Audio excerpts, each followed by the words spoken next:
Chapter 15, The End of It by Arthur Conan Doyle. And now I have very nearly come to the end of it all, and precious glad I shall be to find myself there. For I began this old memory with a light heart, thinking that it would give me some work for the long summer evenings, but as I went on I wakened 1,000 sleeping sorrows and half-forgotten griefs, and now my soul is all as raw as the hide of an ill-sheared sheep. If I come safely out of it I will swear never to set pen to paper again, for it is so easy at first, like walking into a shelving stream, and then before you can look round you are off your feet and down in a hole, and can struggle out as best you may. We buried Jim and de Lissac with 431 others of the French guards, and our own light infantry in a single trench. Ah, if you could sow a brave man as you sow a seed, there should be a fine crop of heroes coming up there some day. Then we left that bloody battlefield behind us forever, and with our brigade we marched on over the French border on our way to Paris.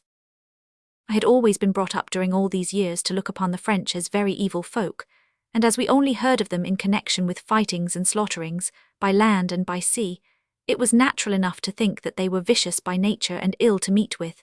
But then, after all, they had only heard of us in the same fashion, and so, no doubt, they had just the same idea of us. But when we came to go through their country, and to see their barny little steadings, and the deuce quiet folk at work in the fields, and the women knitting by the roadside, and the old granny with a big white mutch smacking the baby to teach it manners, it was all so home-like that I could not think why it was that we had been hating and fearing these good people for so long.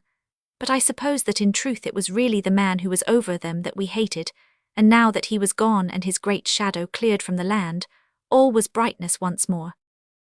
We jogged along happily enough through the loveliest country that ever I set my eyes on, until we came to the great city, where we thought that maybe there would be a battle, for there are so many folk in it that if only 1 in 20 comes out it would make a fine army. But by that time they had seen that it was a pity to spoil the whole country just for the sake of one man, and so they had told him that he must shift for himself in the future.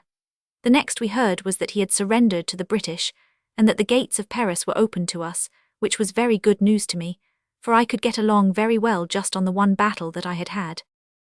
But there were plenty of folk in Paris now who loved Boney, and that was natural when you think of the glory that he had brought them, and how he had never asked his army to go where he would not go himself. They had stern enough faces for us, I can tell you, when we marched in, and we of Adam's brigade were the very first who set foot in the city. We passed over a bridge which they call Neuilly, which is easier to write than to say, and through a fine park, the Bois de Boulogne, and so into the Champs-Élysées. There we bivouacked, and pretty soon the streets were so full of Prussians and English that it became more like a camp than a city. The very first time that I could get away I went with Rob Stewart of my company, for we were only allowed to go about in couples to the Rue Miromesnil. Rob waited in the hall and I was shown upstairs, and as I put my foot over the mat there was Cousin Eddie, just the same as ever, staring at me with those wild eyes of hers. For a moment she did not recognize me, but when she did she just took 3 steps forward and sprang at me, with her 2 arms round my neck. "Oh, my dear old Jock," she cried, "how fine you look in a red coat." "Yes, I am a soldier now, Eddie," said I, very stiffly, for as I looked at her pretty face, I seemed to see behind it that other face which had looked up to the morning sky on the Belgium battlefield. "Fancy that," she cried. "What are you then, Jock, a general, a captain?" "No, I am a private." "What, not one of the common people who carry guns?" "Yes, I carry a gun." "Oh, that is not nearly so interesting," said she, and she went back to the sofa from which she had risen. It was a wonderful room, all silk and velvet and shiny things, and I felt inclined to go back to give my boots another rub. As Eddie sat down again, I saw that she was all in black, and so I knew that she had heard of de Lissac's death. "I am glad to see that you know all," said I, "for I am a clumsy hand at breaking things. He said that you were to keep whatever was in the boxes, and that Antoine had the keys." "Thank you, Jock, thank you," said she.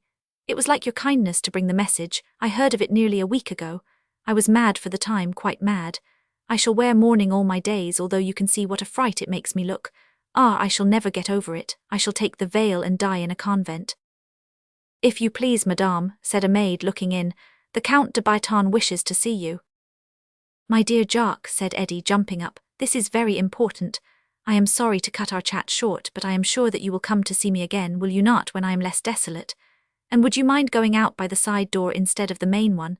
Thank you, you dear old Jock. You were always such a good boy, and did exactly what you were told." And that was the last that I was ever to see of Cousin Eddie. She stood in the sunlight with the old challenge in her eyes and flash of her teeth, and so I shall always remember her, shining and unstable, like a drop of quicksilver. As I joined my comrade in the street below, I saw a grand carriage and pair at the door, and I knew that she had asked me to slip out so that her grand new friends might never know what common people she had been associated with in her childhood. She had never asked for Jim, nor for my father and mother who had been so kind to her. Well, it was just her way, and she could no more help it than a rabbit can help wagging its scut, and yet it made me heavy-hearted to think of it. 2 months later I heard that she had married this same Count de Baton, and she died in childbed a year or 2 later.